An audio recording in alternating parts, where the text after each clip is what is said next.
Hey everybody, what's up? It is I, Tylia Flores, with a brand new voiceover. And before we get into this voiceover, please like, share, and subscribe. And if you're brand new to my channel, welcome. My name's Tylia Flores. I am a 26-year-old disability activist born with spastic dysplasia, the most common form of cerebral palsy. But although I have spastic dysplasia, I have never allowed it to take away from my will and determination. I am a multiple time published author, radio show host, and motivational speaker. So, with that being said, I want to get into today's video, and I wasn't going to do a video this early in the morning. It is 8:15 in the morning, but I was just scrolling through my Facebook like I do every morning to see what my wonderful advocate friends are up to, and to keep in touch with what's going on in the community.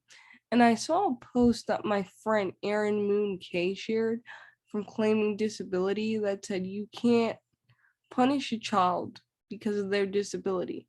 In other words, you can't punish a child because they have a disability, to that effect. And immediately when I saw that post, I thought, I have to do a video about this. I have to share my thoughts on it because I feel like that's where ableism begins, because a lot of people think that just because you have a disability that comes with side effects that they don't understand, they try to fix it, and they try to make it seem like it's a bad thing that you have to deal with these side effects that you have, and it's not. It's just a part of your disability. And I feel like if society were to realize that and were to adapt to a child with learning disabilities, or a child that's autistic that doesn't react to certain things well and that could become easily triggered, or a child like me that was was diagnosed with cerebral palsy at the age of 2, went to intensive learning through UCP till I was about 5 years old, and going to public school, getting transferred to multiple schools throughout my whole entire life. And, it was difficult at times, especially when I moved to Florida. And I'm going to get into why it was so difficult for me, especially in the first grade. When I saw this post, I automatically went back to the first grade. I was in the first grade and I was in exceptional student education classes, ESE for short. And basically what that is that's special ed, but in different states they call it different things. And I remember being in my class with a bunch of kids that had cerebral palsy, spina bifida, and muscular dystrophy, and speech impediment problems. I got along with everybody really well in my class. The kids loved me, they enjoyed me. I still keep in touch with one of the kids. He's on the Miami Heat basketball team, and he has spina bifida. And it was just a great old time being at that Pacific school. But one of the issues that I would have is that every time there was a fire drill, I would shake and I would jump, because with cerebral palsy, certain with the type that I have, I don't react good to loud noises. Like I jump, I get startled, I get scared, and especially when people yell at me or something, like that's a no-no for me. Like no. Like you're going to get me to startle, you're going to get me to jump. Even when I hear a soda can open, I startle still to this day. And you know my teacher at the time, she didn't understand the severity of my CP. She didn't understand that it was a part of my CP that I jump and I startle, and I was very afraid of the fire alarm. So every time there was a fire drill, I would I would shake. It was a given. I would shake and I would jump. So one day, I remember this. One day, she says to me, Talia, we had another fire drill and you jumped and you shaked.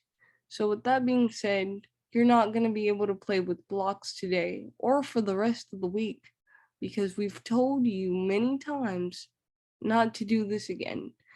So basically, this teacher was punishing me because of my disability. And, it was hard for me to understand. I'm like, well, this is a part of me. You can't change who I am. The only thing you could do is try to understand what I'm going through and see if there's a way that you can make it better. But don't take me out of playing with blocks with the rest of the kids because you don't understand my disability and you don't understand my needs and you don't understand how to adapt to that situation. So basically that was the first time I was punished for having a disability. And quite frankly, as someone being in the first grade, you know that was hard, but eventually I got used to fire alarms and I stopped shaking. But still, you know, just one little meme or one little thing somebody else with the disability mentions, and it takes me back, because it's like, if I could go back in time and tell my first grade self anything that was 6 years old and loved reading Clifford books, is, Tylia, you did nothing wrong. And this punishment is just something that's ableist and internalized ableism, and people don't understand it in society yet. But that's why we need you to keep moving along and keep stomping. And if anything, I would tell myself to use that phrase as a younger kid.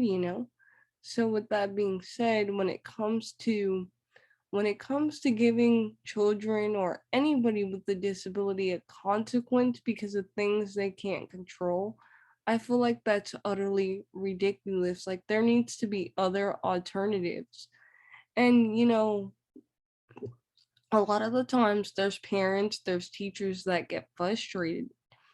And the good thing is now, that's why there's resources like Facebook, support groups on Facebook, doctors, psychiatrists now that want to dive deep into cerebral palsy and the way our brains work, versus back when I was a kid, you couldn't go to a site like the Mighty. Let me just use that and shout out to the Mighty. You couldn't go on a site like the Mighty.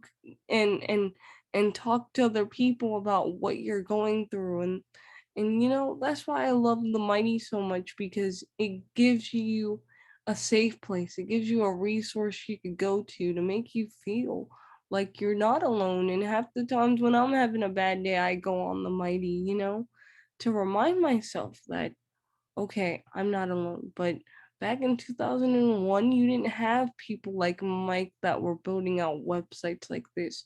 All you had was outdated opinions and people relying on teachers and doctors to prove what was right and to show you the way, versus now you have a million of people that you can reach and you can touch, and it's just great. And that's why I love doing what I do as an advocate.